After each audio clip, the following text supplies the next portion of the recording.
Welcome everyone to an episode of the Old-Timers comic book show, where the hosts aren't old, but the comics most certainly are.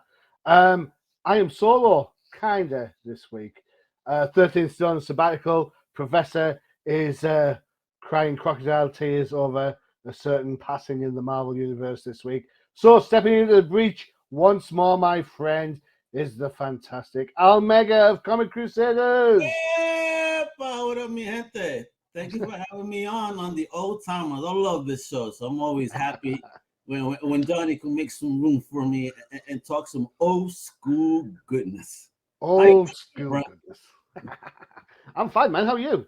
I'm doing great, man. Just happy again, seeing my wonderful Crusaders and Capers doing their thing and hanging out. My main man, my EIC, it's the machine, la máquina in La español. máquina. Yeah, la máquina.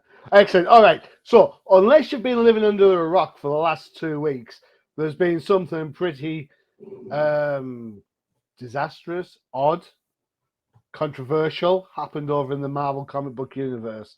And this is, of course, I'm talking about the untimely, unwarranted, and actually unrequired death of Kamala Khan. Al, before we get into our comics, what's your view on this? All movie related, all tying into the movie verse. Comic books are not comic books as we remember them. They're part of a multimedia empire.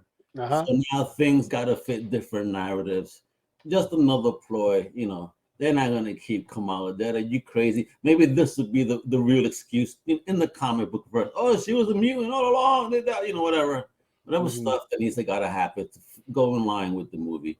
I'm not gonna go cry foul. I cry foul about the other stuff going on in that book. That's what I Such cry as? foul Go about. on then, let's cry foul. Fire away. Come on, man. The Marvel must hate married couples. Is there any happy marriages in Marvel? It's well, it's not that they hate married couples, they hate kids. I was saying just yesterday on No Prize that this last year they've essentially got rid of Jerry Drew because you never see Jessica's kid anymore. The No. Fantastic Four kids are absolutely sent off to the negative zone for God knows how long, and now these two are wiped out. It's like, what's going on? It's like they've got no. Pushing here that couples don't work. There's something get out of here, yo. I mean, you Yeah. need that. That's real in the world too. If you want to be real world Marvel, Mhm. you got to present that and the challenges and all. I mean, it's kind of crazy to erase that, and the comparison. Oh, Paul, whatever his name is. Oh, Paul. like you, Peter. How dare you? Are you crazy? Yeah. They'll The go there. You're absolutely right. I think back, and we're going to talk about a couple of them today.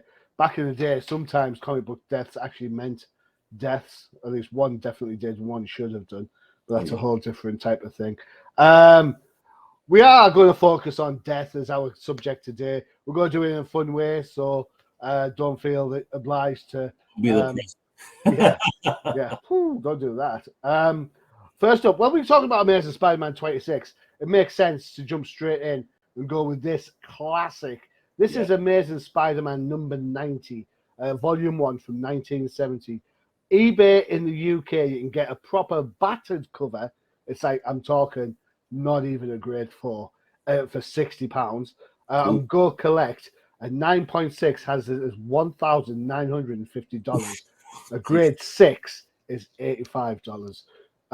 This is a classic written by Stan Lee, art by Gil Kane, John Romita Sr. is on inks, Sam Rosen is on letters. There is no um, color credit, although my guess would be it's probably Mary Severin. But what do I know? Yeah. Who do I know? Right, so this is the biggest death since Uncle Ben in Spider-Man. Agreed? Yes. Yes. 100%. Absolutely. One of So the who next, like most unexpected. Like, huh? agreed? That's what makes this work as opposed to it's also within that in the narrative. It's not just some sort of Kamala come lately that's thrown into the wild. This is a character that's been around quite some time and has a relationship with both Peter Parker and Spider-Man. Yeah. Um, So for those of you who don't know who we're referring to, it is the death of Captain George Stacy. Hmm. And what did you think looking back at this book? First of all, just the whole narrative, reading Stan Lee's writing and feeling like you are Peter in these circumstances, Yeah. something I think is missing nowadays. I don't think you connect that way, the way it's written nowadays. You know, nowadays it's really conversations between two characters as opposed to this, solo character in his head conversing with himself. Like you really feel like Peter. Brought me back, man. And the paneling, the artwork, gorgeous. But the way that the story is leading, you see it is leading to something tragic because a lot of stuff is going on. I mean, and Peter's not at his strongest here. Yeah. You And know, that always seems to be his weakest point where he goes up against Doc Ock. Funnily enough, I've just rewatched the second half of Spider-Man 2, the Tobey Maguire movie, before we did the pod today. And he's like, even then he's got a cold or something going on. He's lost his confidence. I'm like, dude, come on. But never mind, bless him. I agree with you wholeheartedly on this. I think we all love Steve Ditko on Spider-Man, right? absolutely. But when Gil Kane came over and John Romita before him, for me, it just notched it up. It notched it up massively. Characters that we like to see, the kind of classic Peter Parker look going on there here. Aged up because they allowed characters to grow up. Yep. The college man over here at this point, this is beyond high school. He's a young adult. Yeah. No more the kid, the nerdy kid. Gwen looks great. Pity 13th's not here because he'd probably be salivating at the chops. Would he be like this? He'd have 13 comments to make about it for sure. For sure, but I got one comment here. I mean, if they're going to bring Captain Stacy into a film, it got to be Michael Caine. Look at that second panel. Don't forget, he has been in the film. He was in the first Andrew Garfield movie. Yeah, that's right. Yeah, man. Dennis Leary was the curmudgeon cop who worked it all out. This is typical Marvel. So Peter's having a conversation with himself, as you mentioned earlier, Al. We don't see this that often anymore, do we?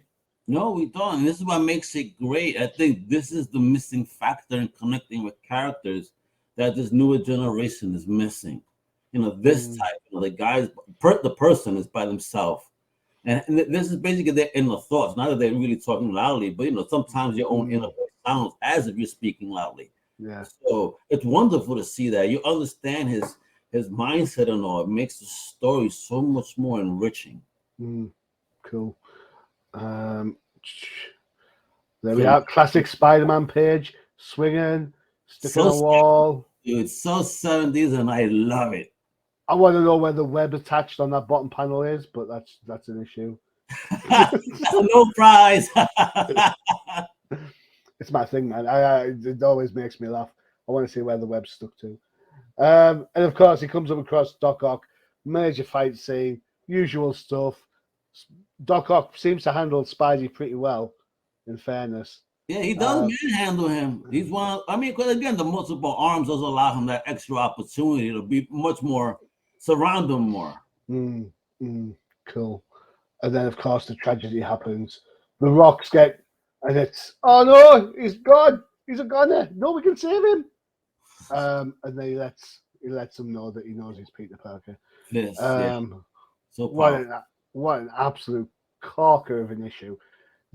I remember I was showing this to my wife this morning when we were looking through the books, and she was mentioning how you can tell it's an old comic. You can tell it's like old art, but it still looks like classic Spider-Man. This is a Spider-Man that everyone sort of grew up with. So that kind of gets me asking you a question then, Al. Who's your favorite Spider-Man creators? Oh man, well, it's got to be this team because this is the era. It's these guys, all before the big hoopla guys. It's all these older generations. That's what I was reading. This is the Spider-Man I know. Once he started rebooting him once again, this is one for me. It started, I can't do this. Why are you disrespecting such wonderful growth in characters? And that's what they were doing then. Why they stop it, whatever. Wouldn't it have been amazing, Johnny, have they allowed this growth and then be able to bring in this new generation of spiders where you have this older Spidey where it was organic and not something now forced because of the movies. Yeah, I think you're absolutely right on that. And you know me well enough to know that I'm an advocate of comics first, movies second. You know, and that's kind of how it should be. I hate it when comics have to change to fit some sort of movie ideal. You know, just because you on the hope that somebody who went to the Cineplex to see the movie is now going to go into a comic book shop and buy an Avengers comic. Don't do that, because I tell you what, there's hardly any Avengers in the Avengers comics. Well, They don't. don't let Bud get the ear on that one. He will go ballistic. That's cool. For me, I like John Romita. I like Gil Kane. I like that whole. You know what? I don't think I've seen a bad Spider-Man artist I didn't really like up until maybe Eric Larson.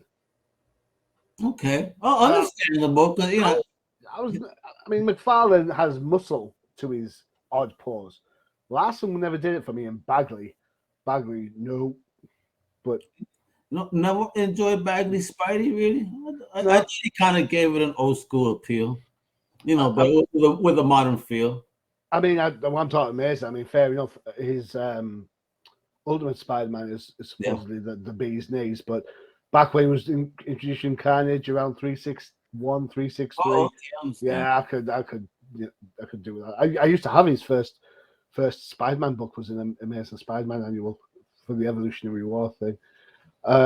Gwen was in that one as well. But back to this book. This story doesn't stop here. This creates a whole new level of Spider hate, doesn't it? Gwen starts hating Spider-Man. And that creates some problems for good old Pete. But it's this here though, Johnny, that when the old man just says, "Hey, yo, Peter, just take care of my daughter," like I always knew, but why wouldn't he tell me? Why wouldn't he snitch on me? Why? Because he knew Peter was a good man, and therefore so must Spider-Man be. Yeah. I mean, and it was deep. I mean, that's a big character, and as you said, it's now causes an amazing whole different level of friction between the love of his life and his, alter or ego. Definitely. There's nowhere you can turn to. If you think about it, the Osborns are still disenfranchised. The Bugle still hates him. And now Gwen hates Spider-Man. It's like, where can Peter turn to? Poor guy. Deborah Whitman. That's what I'm saying. Hey, go to the side, take care of that. It should take care of you. I mean, that's not for a few years yet. So, yeah. MJ first, then Deborah. Cool. No, Spider-Man is best. Absolutely. When I think of Spider-Man, this is what I think of as much as anything. Stuff like this. Which is surprising when you consider all the people you've had, like Steve Ditko beforehand. But hey ho. Right. Okay. Next up is one of your dream books, I believe. This is an absolute classic. It's got absolutely nothing to do with death, as in the death of a character. That said, there is a death in it. Kinda. Tell you, we're doing it fun and game style. This is Transformers Volume 1, 113. It's a UK comic book. Yeah. Came out in May 87. And on eBay, you can pay the princely sum of £140 for this book. Crazy. Go Collect. I couldn't find it on Go Collect anywhere. So yeah, they don't really list UK books like that. Kind of hard. They need to, because Marvel UK and all. Come on, man. Well, I mean, it's an interesting point you bring up Marvel UK. There's very, very few Marvel UK books that produce new material. Transformers is one such thing, but back in the day, it was all reprints of X-Men and Spider-Man and so on. We had the Revolution that came later. Clandestine, I suppose, which was the Alan Davis book from trying to live off his Excalibur success. Yeah, and Tech Force or something like that. There was a whole Marvel UK Revolution trying to bring new stuff as opposed to reprints. Knights of Pendragon. Yes, there you go.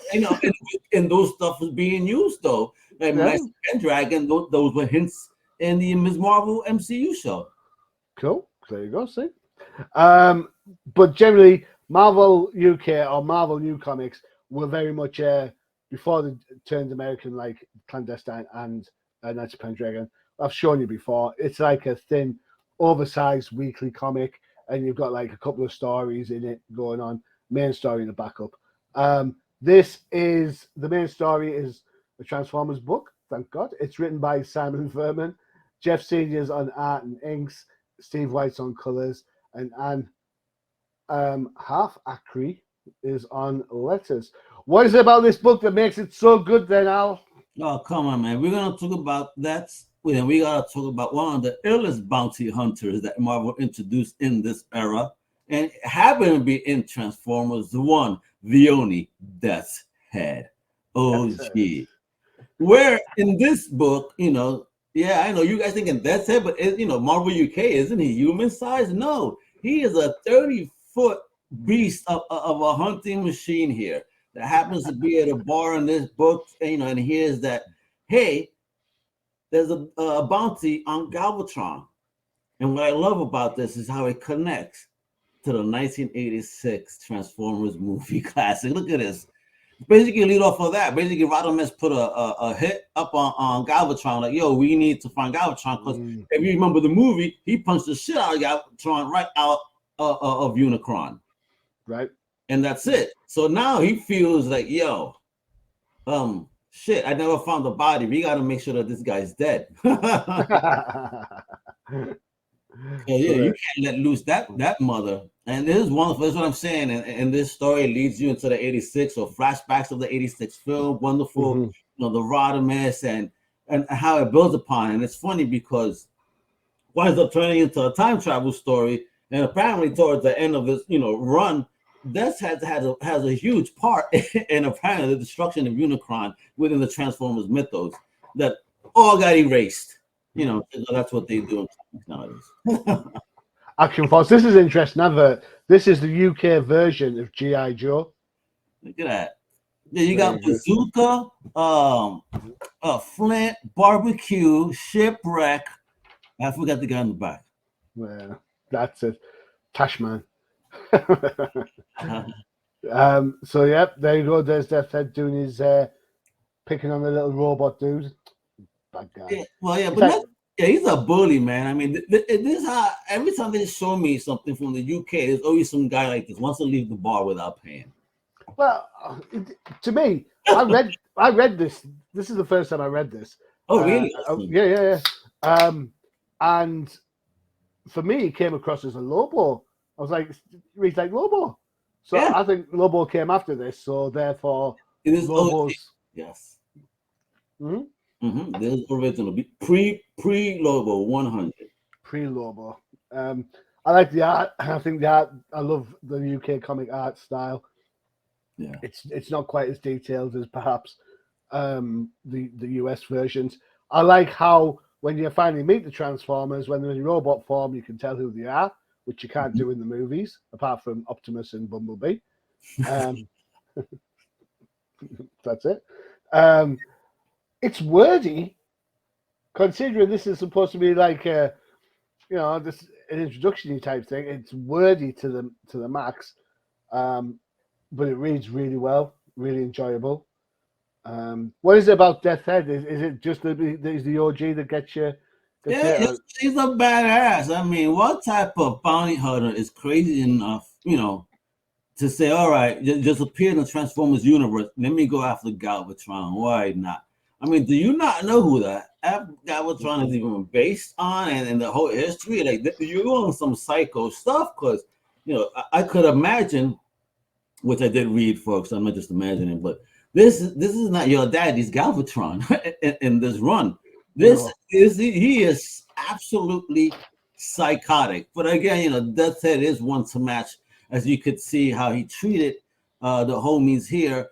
And in the next issue, what he does to an OG character upon landing on Earth will blow your mind. Well, we haven't got the. So what's he do in the next issue? Oh my God! All I'll tell you is this: an OG Transformer, right? That's very popular, gets immediately manhandled by Death's Head. I'm looking it up now. Yeah, I loved it. I don't want to spoil it. That's what I'm saying. This is a cool character. I dig the style, the colors, and as you said, this UK style. It doesn't have to be super detailed. It's a comic book, so it made me feel so much fun, like an old '80s animated style. All right. I think for a lot of people, I think 130 issues is a really popular, is a big number to get to for a comic like this. I would say, I think Death's Head's first appearance is it fell through the gaps because one, it would get massive impact when Liam Sharp started doing the book. Oh my God! Yeah. And then by this point, a lot of people had turned off Transformers. I mean, that whole introduction of Rodimus Prime, Galvatron, and Unicron was just a movie in order to sell more toys and get rid of the OGs. But people like the OGs. Yes. People like Optimus. People like Bumblebee and Prowl and Starscream and Megatron and all that. Yeah. Soundwave and Shockwave. They love those characters. To sort of like replace them just for a toy production, I think kind of took the meat of the series out of it for a lot of people. But it came back eventually. Marvel knew what it was doing, and both Optimus came back, Megatron in the comics, and so did they in the animated series. With wild explanations, but did they come back? But I would have loved to see this guy introduced in the animation during that era. It would have been so cool. And now, where's the Transformers license landing? Because it is open still. No one knows where it's going. There's rumors. I'll state it here on Old-Timers Show. Rumors that Image may have picked it up for that Void run, which is based on robots and stuff. So there's like rumors. I'd be surprised if Image don't normally do tie-in books, do they? No, but could you imagine if Image bringing in the Transformers universe or characters of the Transformers universe into a title? That would be fucking insane. I'm sorry. I would be insane. You love yourself some Transformers. That's true. Yeah, it'd be cool, but I mean, who has it currently? It was IDW had it for a while. Yes, and their run ended, just like all the Hasbro stuff ended. Period. This is how now Marvel has, the OG Micronauts, coming. Maybe there'll be some new stuff. Were you a Micronauts fan? Since this is an OG show? I didn't mind them. My brother used to be massive Micronauts. He had all like the figures and the sets that would build up together. And what about Rom? Yeah, my brother loved Rom.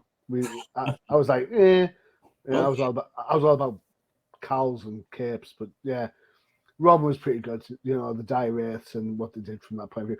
Funny enough, ironically, we didn't see a lot of Rom toys in my neck of the woods.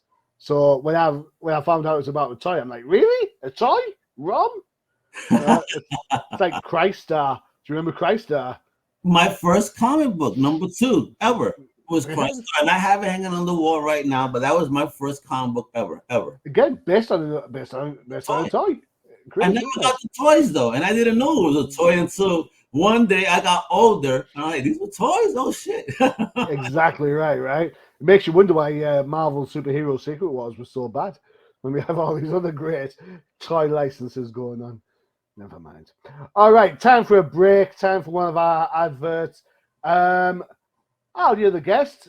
I'll tell you what we have. You can choose one of these. We have Crisis in Toyverse, No Prize, TDC, or K-pop. Where would you like to go? You know what? It was the homie's birthday for K-pop this yesterday. Shout out to my man Mark. Let's go K-pop.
Woo! Of course, once a month you get to hear everything from the K-pop world, thanks to Freya and Mark. Freya, you still owe me a fishnets, sure, just saying. And yes, Freya, I know I owe you a shadows one on here, so yeah, don't worry. We'll get the shadow eventually. The weed of crime bears bitter fruit. All right, okay. Next up is another death character. And this one was kind of like, I'm going to admit, it was kind of fly on the wall. It was like, oh, which one do we go? Because we had a choice of two. We could have had Death from the Sandman books. But I know Al likes indie books, and Al's a guest on here, so I thought we'd go indie for a while. And hey, you all know I love a pair of thigh highs, right? So it has to be Lady Death from Evil Ernie #1. This cover's taken from the trade paperback that collects it, so it's not the original cover. That said, Evil Ernie #1 from Eternity Comics was first published in 1991. eBay, the only one I found was £895. You have to ship it from the States. On Go Collect, a 9.6 is $950. A grade 6 is still $170. Oof. Crazy, isn't it? Written and created by Brian Pulido. Pulido. Yeah, man. Pulido. Stephen Hughes. I know how to say that one. Yeah. Is that family? I wish. Letters by Ronald Cruz and Tim Eldred. So this is a bonkers book. I'm not going to lie. There's no ifs, no buts, no coconuts about it. It is bonkers. Evil Ernie is kind of a bad guy, an anti-hero. I think the bad guy that everyone cheers for. Anyway, he has a bit of a crush. He fancies a certain someone. So in order to assuage her feelings, he decides to go on a bit of a spree, and things don't turn out well for poor old Ernie. This was an absolute. I was so impressed by this book. By the art of the book, especially. I opened up. I didn't know what to expect. With the cover, I thought, it's going to be cheesecake.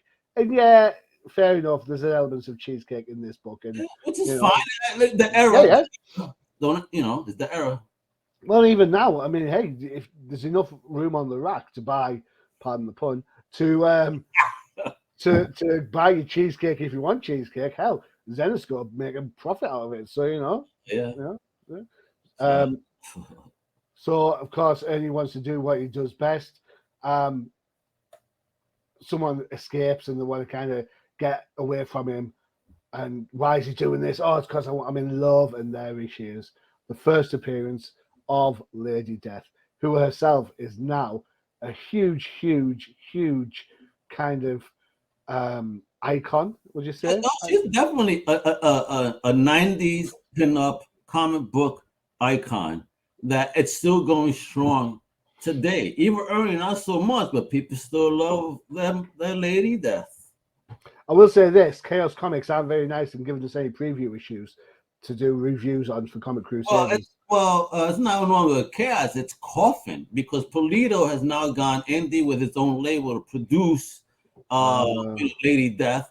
IDW has had Chaos, but I don't know how well that's going or how much longer they'll have that, if at all. Okay, cool. And when you think about Lady Death, I suppose the first comparison you're going to make is Vampy. 100. Yeah. 100%.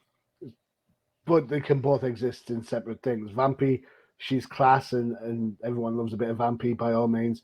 Lady Death, she is that 90s style. She's got the boobs, the boots, the whole thing. It's kind of like in your face. It is what it is. It makes no apologies, and I quite like that. 100, as it shouldn't. Yeah, exactly. Book of its time, and it's also a book that's deep because you see what is going on, horror, but wow, you're dealing with important issues as well. The art I found very Todd McFarlane-esque in places, especially around the faces. Bro, yes. How about you? Yes. Yeah, you had a panel prior just on the face was very McFarlane-ish. One of those prior panels, very McFarlane faces. He's like, okay. Yeah. Yeah, very inspired. Right there, inspired by, for real. So, what do you think? I mean, because this book came out the year before the founding fathers of Image actually left to do their own thing. Do you think, therefore, people like McFarlane, Potasio, Lee were having an influence on indie comics even before they decided to jump ship and create their own?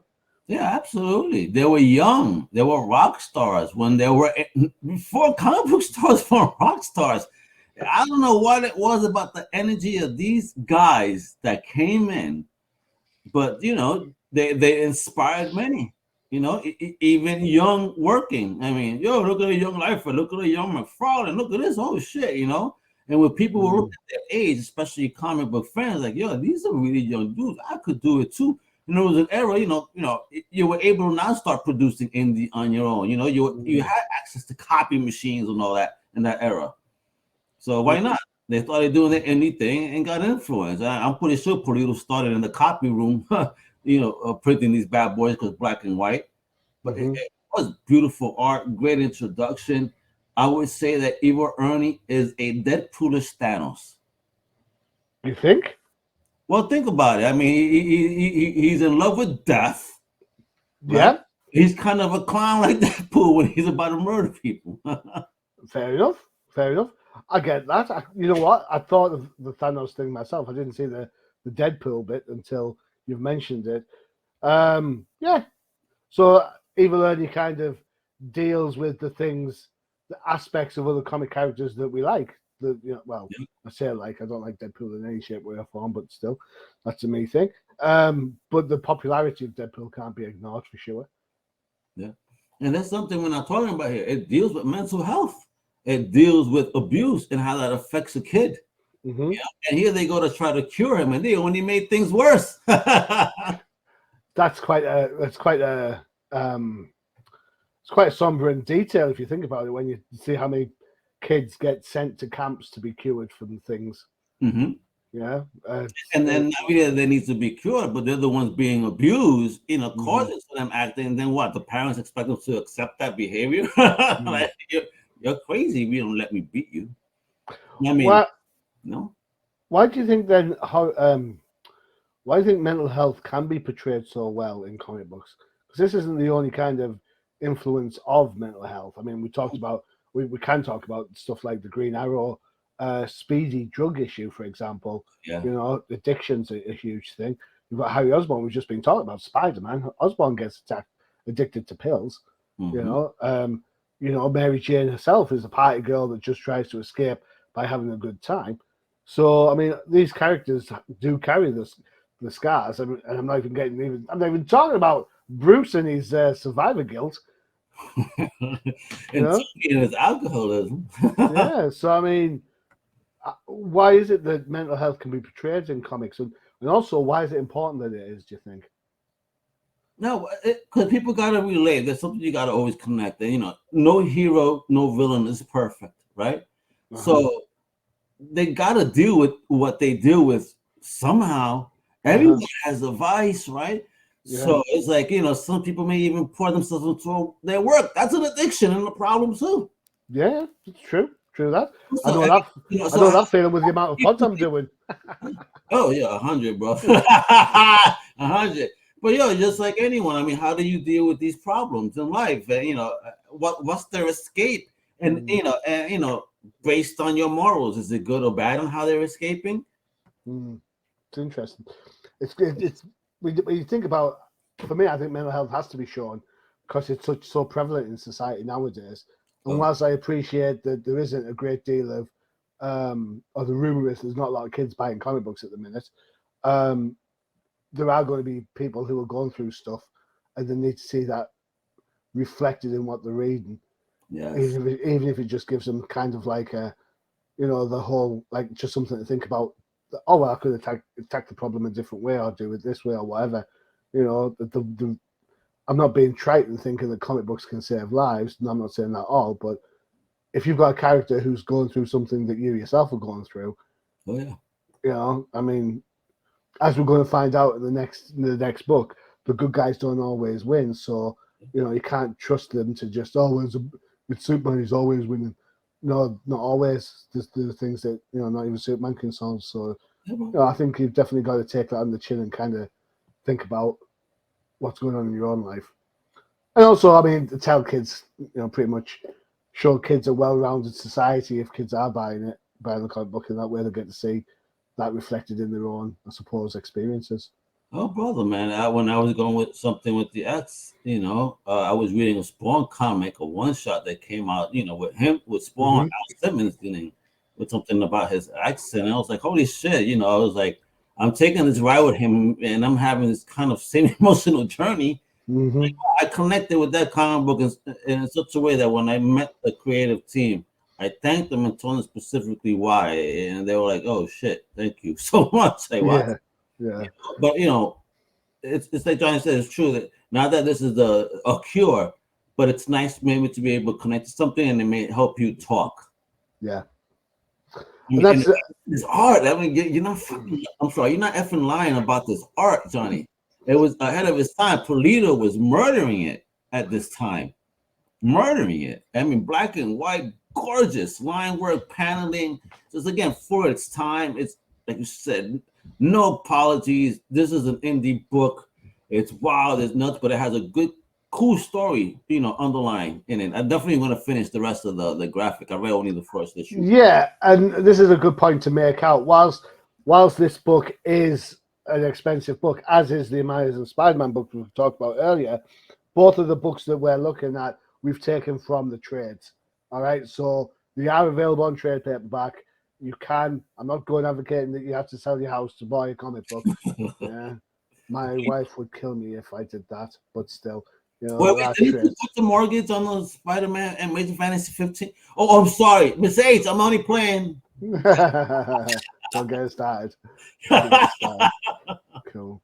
Yeah, I agree with you that I think Evil Ernie is he's gone the way of Freddy from Nightmare on Elm Street, but I think his main squeeze is pretty much still alive and kicking and a huge character in her own right.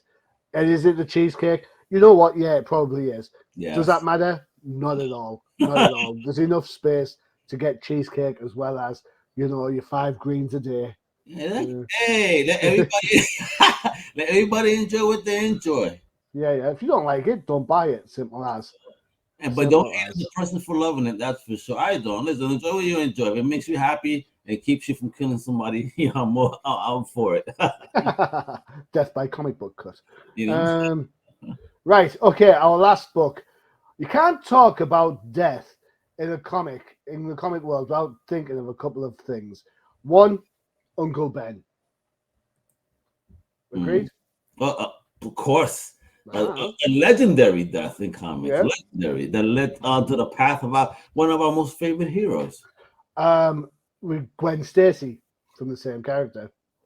One of the most impactful deaths for a character ever. Gwen Stacy's death is rumored to have killed the Silver Age, right? Yes. After that, it's the Bronze Age. So the innocence was over. Yeah. As I wrote in the review of the recent Amazing Spider-Man, now is the age of cynicism. So there you go. Shoot me, Marvel. What are you going to do? Hey, how long does this last? And other deaths include, what we always talk about, Martha and Thomas Wayne, but nobody ever talks about the whole planet of Krypton being killed.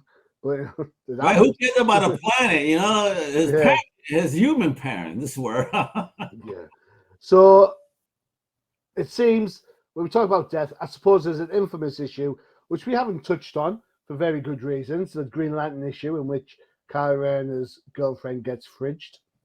Oh yeah, which started a whole even website that had a creator come out of it. Yeah, yeah. Do you know what knocks me the most about that though, Al? All right, people will cite that comic book as how not to treat female characters, and it's fine. Everyone's entitled to their opinion and stuff, and I get that. However, everybody tells me how good Seven, the movie, is with Morgan Freeman and Brad Pitt. Right? It's a great movie. It's really good. 100, yeah. Yeah, but Gwyneth Paltrow's character is only there, spoilers, to get killed at the end. Yeah. That's the only reason she is there, to get killed. Like Gwen, apparently, to Conway. And yet nobody complains about how she is treated in that movie. Why is that? If friggin' exists, it exists across all the mediums. Peter David is terrible for it in Star Trek. He'll introduce a character in chapter 1. By chapter 3, she's dead. You know. You know what? I laugh at all of that because there are male characters that get murdered in some unfathomable ways, like horrible. No one bats an eye. Oh, it's just a guy. Who cares? You know, and that's not fair. Come on, folks. It's just comic books. Don't just relax. Right. Okay. It's ironic because we talk about the death of a girlfriend causing such a furore, and yet nobody really complained that much when this book hit the stands. It is Batman. But that was a reason. That was a reason. No one complained. They were like, well, I've got a question for you coming up, so just hang your horses a second. Right. eBay, you can get this book for £35. Go collect, a 9.6 would cost you $140. I don't think that's bad for a book like this, to be honest. Written by Jim Starlin, art by Jim, the Batman artist ever, Aparo, who was inducted into the Comic Crusaders Hall of Fame in our initial time, back when we'd started doing podcasts all those years ago. Mike DiCarlo's on ink, John Costanza's on letters, and Adrian Roy is on colours. So basically, this is Murderer's Row of comic creators for Batman. Throw in a fantastic series of covers from Mike Mignola, and you have a classic book. The Death of the Family Part 2. This is the death of Jason Todd. Al, my question to you, did you vote at the time? Not at the time. I did not vote, but I was a whole fan of this. Like going on, I'm like, wow, this is different. And I couldn't vote because if my parents would have seen this stuff on the bill, I would have gotten my ass beat. So would you have voted? Yes, I would have voted for his death because I'm morbid. I would have liked to have seen what direction they go with it, which obviously we all saw. Right, cool. Don't tell me you voted for life. Well, no, we didn't. This is an American toll number. It only applies in the US, so I couldn't get the vote. Okay. So it's fine.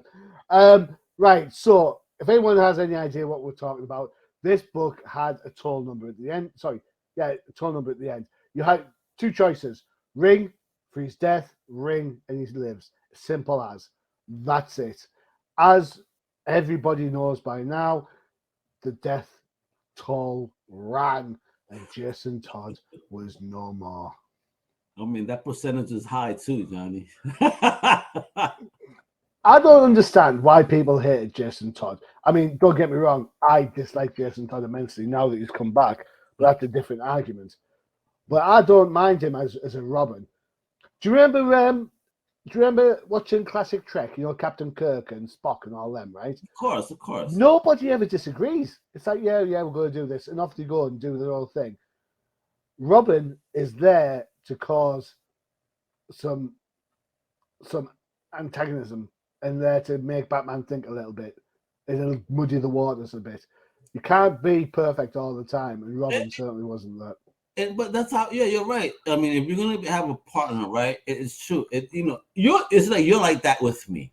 In all honesty, if you do check me sometimes. Al, wait a minute, Al. Before you do something nuts, hold on. Think about this. So for all kinds of purposes, Johnny is my Robin. He prevents me from making an ass of myself sometimes. Like when I want to ask something when my team is attacked, and he's the first one that sees it and says, "Wait, Al." And this is why I love my man, John. You better watch his other show Outside the Panels where he's murdering it as well. Anyway, thank you. So this is it's a long-winded book. There's a lot going on. So Bats and Robin have gone to Ethiopia to find that they're on the trail of Robin's mother. They don't know who it's going to be. Jim Aparo's Batman is just sleek beyond sleek. His Robin's a bit clunky. You can tell that's the Joker. You know something shady is going down. Lady Shiva makes an appearance in this book, which is a great little fight scene going on as well. Love that where Robin gets taken out. It's like, don't. Yo, what's soft? He's just walking and ka-dunk. You're like, what the? Adios, adios, little bird. Adios. And then Shiva. Ironically, Shiva would make another appearance with Tim Drake Robin in his miniseries as well. So there's a little bit of that. Don't move it. That Batman pose. This is like, all right, I'm with you, like 200%. General Powers Batman, yo.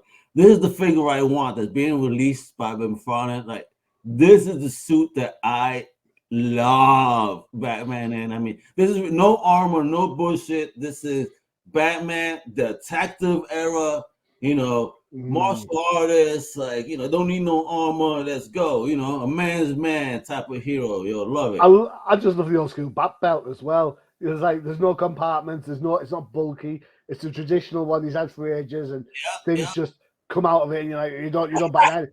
You don't bat an eyelid when he pulls out something out of that belt. It's like Spider-Man. It's his belt, bro. That's what he got. Yeah, exactly. Employee, son. I love this bit again. He's talking, I'm not going to fight you. Next thing you know, he gets a boot to the chops. Yeah, have that, mate. You are going to fight. Bro. What would you do if you get kicked in the chin like that? I mean, you're going to be like, all right, gloves are off, right? Well, put some fishnets on. I'll do it for free. All right, okay. Johnny's email is, let me stop. And then, of course, Bats being Bats. He's like, right, enough's enough. And then just goes to town. It doesn't a bit of help from Robin to beat her up, but he finally gets it between them. Find out that she's not the one. Oh, shame. Although Shiva is later retconned to be the mother of somebody down the line. Yeah, but right here she says, right, that she's not. So when you got on the truth serum, so when they retcon this, did they refer back to this? Different. I don't know, my friend. Do not know. That's not and then, of course, we're on Ethiopia. We find the real deal. There's something shady going on, so they have to split up. And before you know it, Robin reveals himself, and then he gets crowbarred, man. Yes. Oh. I mean, and look, this is brutal. So, all right, a woman gets fridged, and that's only a scene, right? One panel. Look at the brutality going against this male character that no one bats an eye to. Yeah, you all voted for, by the way. No, you didn't vote. You didn't vote for this. You voted for him to survive, so it's fine. What I will say, I was going through this book with my wife, and I'm showing her. I'm saying, "Oh, look, he's getting beaten to death," and she's like, "No, he'll be fine." I was like, "Yeah, okay." She said, "Oh no, they're going to blow up." And he's like, "Oh, he wakes up in time," and she goes, "Oh, he'll be fine. He'll disarm it. They'll get out." I'm like, "Are you sure?" She goes, "Oh yeah, they will. You know, it's Robin. He's bound to get out, isn't he?" I'm like, "Yeah, of course he is. There's only like 2 seconds left. You know, he always saves the day." There we go. Boom. We don't save the day. No, this is pure.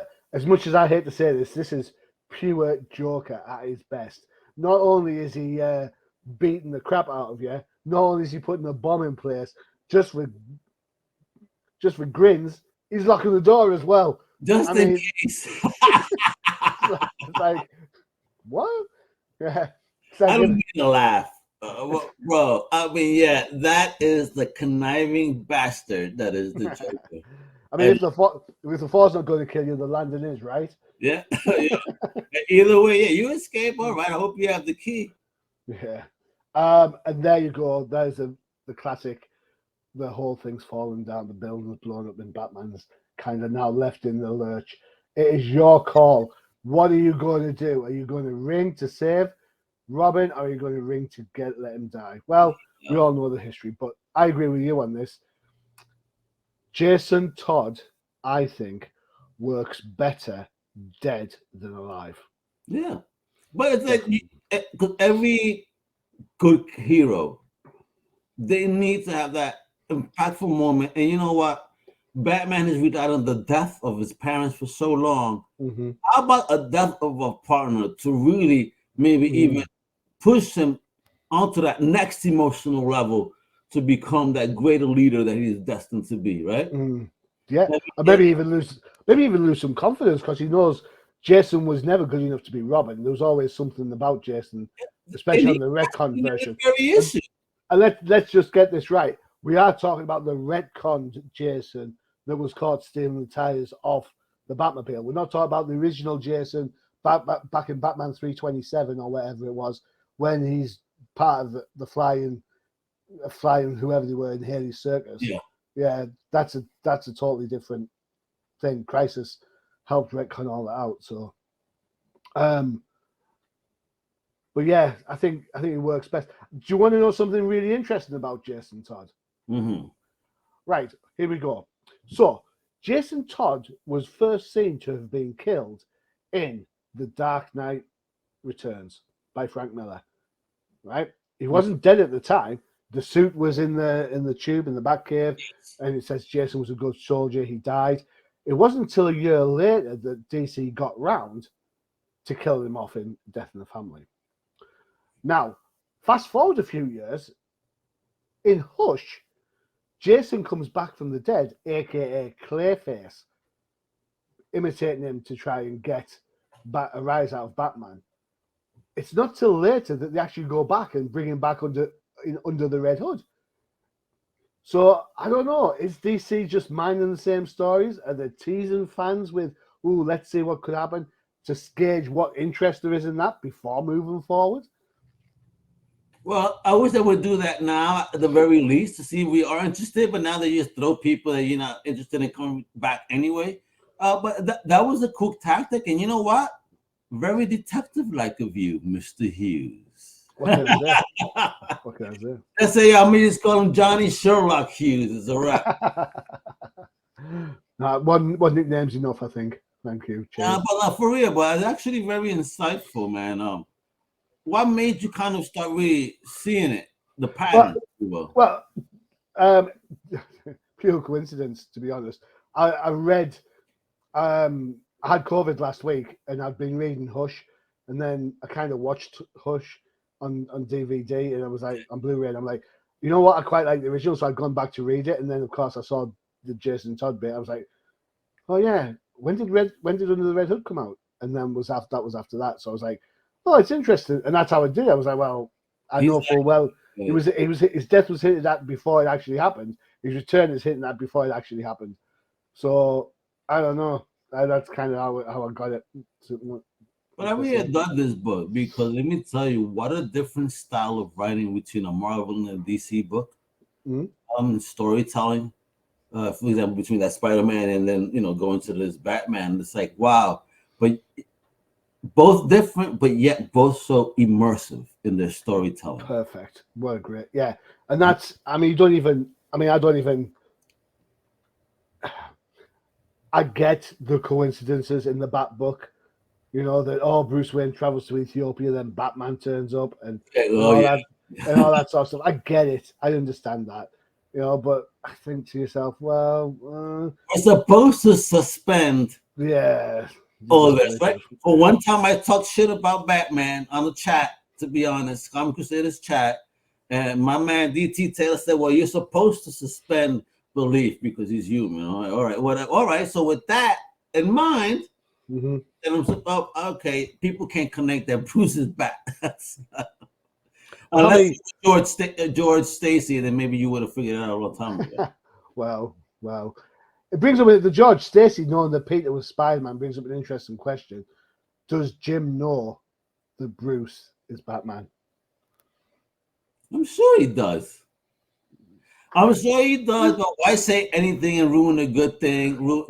They're friends. They become friends, and he's probably in his mind saying, "When he's ready, he will tell me." Yeah. So until then, I will just allow him to do what he's doing so long as he's on the side of justice. Cool. I asked you a question earlier. Who your favorite Spider-Man creators were? Who's your favorite Batman creators? Aparo, Adams, for sure. Yeah. 100. Because, even though Neil Adams disrespected me, may he rest in peace. I will appreciate his take on and look on Batman as well, Yeah. and for being a creator rights advocate as well. So I will respect that man to death. But yeah, I love his Batman as well. Not his storytelling, but his art. Yeah. I'll Yeah. be clear there. Yeah. Yeah. I'll give you that definitely. I think later years it hasn't evolved. He's kind of stayed 1970s, and that's Yeah, fine if you like I mean, that sort of thing. when they brought him back for that last Batman tale that he, With did, Ra's al Ghul, yeah. the art was great, yes, but the story was just so dated that it's just, damn, brother. I mean, yeah, you see, it's funny, right? We complain we want old school feel, but when we get it, sometimes it's like, you know what, shit, it doesn't work right now. Well, I mean, I genuinely think comics work best when it's collaborative, right? And I sometimes feel that some writer artists, some are fantastic, don't get me wrong, but some aren't, and they get great ideas, but when they go to put it in production, it just doesn't work. And I'm going to say something super unpopular here. Jack Kirby is not a great writer. Well, yeah, but I could agree there. He's not the best. I mean, his concepts and his ideas were all There you go. fire, There you go. That's the absolute thing. fire. But was That's he it. a fantastic writer? No, I'll agree with you. But but as a concept man, an idea man, there's no one that could touch that man. I agree with you 100% on this. Ideas, great. Put in a plan in a place. You need to join the dots, and you can argue that Stanley did this or Stanley did that. But one thing he did do is made sure the dots were joined. Yep, and he was a good writer, Stan. Talk shit, but that Spider-Man that I read today, with the doors, just reading Stan's writing is like he understood how to make you feel like you were that person. He knew how to somehow with his geekiness and his words that he'd use some crazy words. He was a very verbose writer, using some fantastical words. So why not? That's Stan Lee. And we're never gonna get someone like him that I think that could make you connect with someone and being so geeky also at the same time, like Stan. You know what I mean? I agree. I agree. I mean, I have my views on the whole Stan Jack Kirby thing, but that's not the argument we're going to have today. We'll save that for another time. Yeah, please. You could have that on the debate. We could do the Jeopardy debate. Oh man, that would be actually a good Jeopardy. I'm gonna put Stan and Kirby, but going back to the old stuff. But this stuff that I think a lot of people are not aware that they even worked on. Oh dear. The list is long. All right, there you go. That's our death special. We've talked about deaths of two characters. We've talked about a couple of characters with death in the name. It's kind of, we looked at across Marvel, DC, Marvel UK, and indie. So you've got a good mix of different things there. Okay, I would recommend that you check out these books instead of going out and buying Amazing Spider-Man 26. Just saying. Yeah, I've heard rumors that people are dropping this book off their pull list. So hey, man, it is what it is. I will tell you this: I dropped Amazing Spider-Man off my pull list, and then when I went to my local comic shop and said I want to get rid of issues 1 through 26, it was like, no, I don't need them, mate. Sorry, they won't sell, and that's the problem. Oof. I don't blame Zeb particularly. I blame Marvel editorial having to force something in. But if you want to know my true views, go and check out Comic Crusaders. The reviews on there. Go and check it out. 600 words or so of me being ranty. What more do you want? It's perfect. Yeah, listen, you want to hear ranties? It's you. I have a lot of team members being like going insane over this. Yeah. Again, it's comics and all, but there's just some stuff that you just gotta respect. Come on, man. And this is why Ol'Timers work so well, because these are comics from yesteryear that put a smile on our faces every time we look at them. It's that simple. I love it. Al, thank you so much for joining me. I really do appreciate it. No, thank you. I appreciate you, man, for real. Check out Ol'Timers. This is the best old school show ever, baby. Straight to Undercover Capes. What he said. And don't forget to check out UCPN for all your favorite shows. including Outside the Panels, the interview show with yours truly, and a host of fantastic creators across many different mediums. We're talking books, we're talking comics, we're talking music. God knows what I'm talking about music for. You know, it's like, but other than that, it's all good fun. And of course, you saw the trailer for K-pop. And if you really want to know about the Amazing Spider-Man, don't forget to check out the No Prize podcast, which dropped yesterday. Go back, not now. Let me do my goodbyes, then go back and check it. All right, simple as. I don't know, some people. Al, thanks again. I really do appreciate it, man. I know you're a busy man, so I appreciate this. It's my pleasure and my honor. Thank you for having me. I appreciate you guys. And Professor, I hope you get better. You know, your fainting spells are over for the next one. All right, and I have been your host, Johnny Machine Hughes. As always, adios.